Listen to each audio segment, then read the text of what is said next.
Si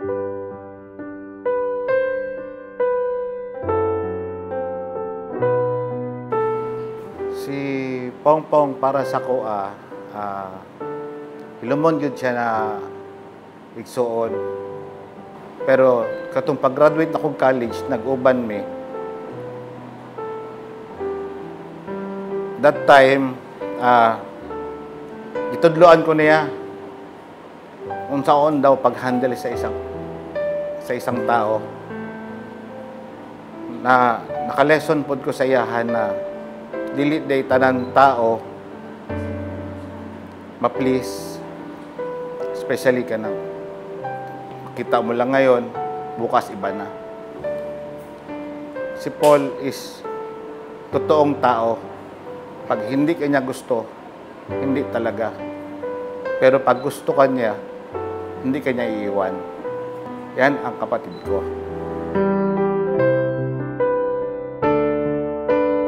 Mao gini siyang pinakauna sa pinakapalangga sa mong amahan. Daddy maning niya, mao to ganyan ingon na lang kuanin niya. Pong, hasta la vista, sigurado sugaton magini siya ang mamapasing daddy maning niya. Matod pa ni Father Pet, ang tanan nga tao gyud nahitabo ni siya, gumika na ng nasa tubangan na to, no? Siya lang yun ang nakabalo, ani. Okay? Everybody will taste death. Wala lang takabalo kung asa tayagi sa Ginoo, ani. Diya magita pa uli.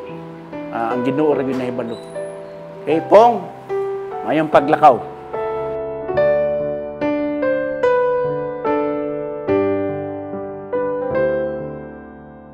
Kaning bataan na ni dako kayo ning kuan jud sa akong kinabuhi. Since birth, hantod karon 50 years old na siya, the sacrifices, dili jud nako. Ay, Diyos ko, grabe jud kaayo. Di ko makasulti kung saan klase nga. Basta palangga jud nako ni nga bata ni. Pero saan man di kuha naman jud sa Ginoo. Let go yun ako. Pong, kay malumag ka. Parang nakagad na ako.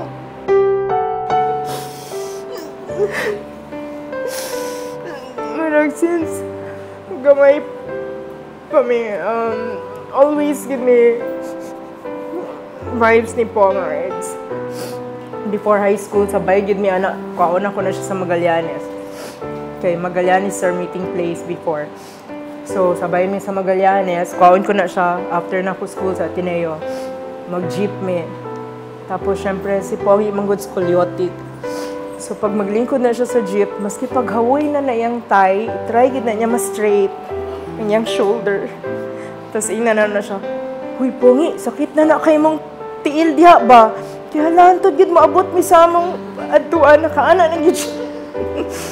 Tapos, anak siya sa kuana, "Day, pwede kayo kumukuha og PWD ID?" So anak ko, "Ay sus, anong dili na obvious man kaayo na kailangan ni mag PWD?" Since nag-busy ko med school, parang di na kami nag-auban, pero pag siya madunggan ako na na-admit ron sa I make it a point na kung di man ako siya maabtan sa ER, natuna siya sa iyang room. So like, itong last, ingon ko na I always ask manggod kung di ko makaabot sa ER na unsang room. But the last time, ang ako nang gi-ask, siya sa room, there is a Cosmo.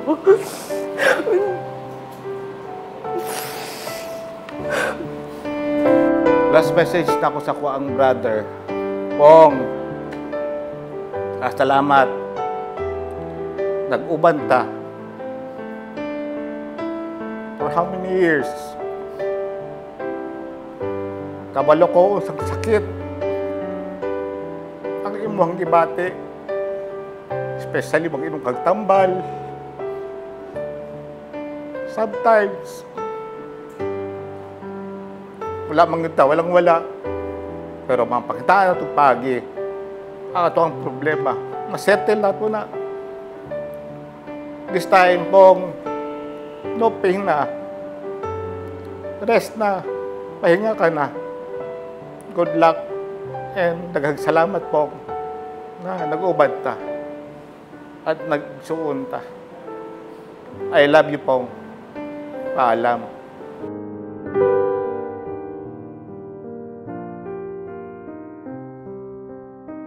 Kuya, kung asa ka, unta kanang bantayan ka ni Lord or ma-meet mo si Uncle Kim, para kita mong gutanan, padulungay mo po sana na kuan na time.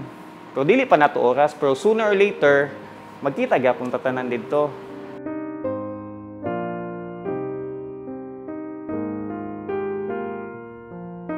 Pagpanganak ni sa iyang mama, everybody was there in the hospital. Kaya excited because first nephew. Then when we found out na nasa diferensya, tanan na kuan ba na shock kay when the doctor told us na he had pigeon breast, and then naluyam yung tanan, and then we were told na he will not live long. Siguro imposible na makaabot siyang 3 years old, di ba? No, sa una, ang prayer na ko siya, good health and long life, always good, every day yun na, for 50 years. And now, ma-include na siya na ako sa mga souls. O nagsakit. Mamiss na ako si Pongpong.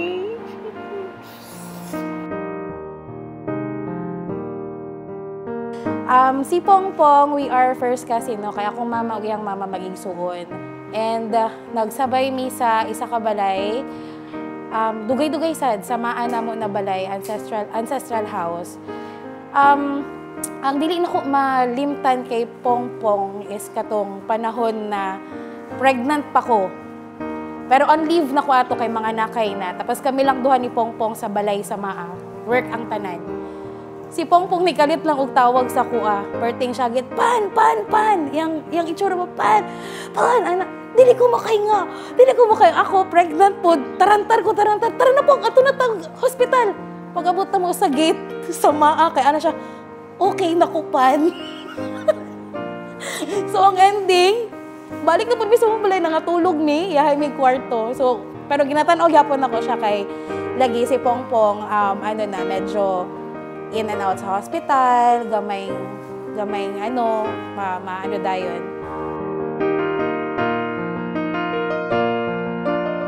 Gov, as a cousin-in-law, was such a good person. He would always ask, "How's Francis going?"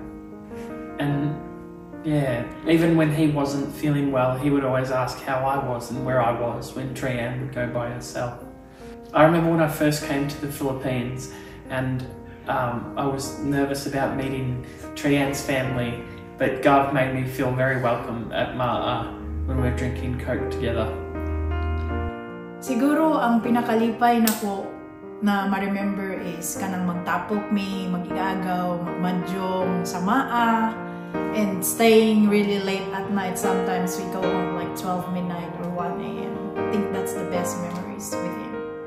Since I moved to Australia, every time I catch up with him, his first expression were like, "Uy, gang! Kamusta? Musta, gang?" So we call each other gang, and then yeah, that's how we catch up together, and foods with family always together, which is really, really happy moments and thoughts. Gang, kung asa man ka karon, I hope you are happy, and as I promised to you in our dreams, we'll look after with Mami Longlong, and I love you so much. We will miss you so much. Lahi ang vibes pag naa ka. Mingaw karon. Rest well, Pong. We will meet again.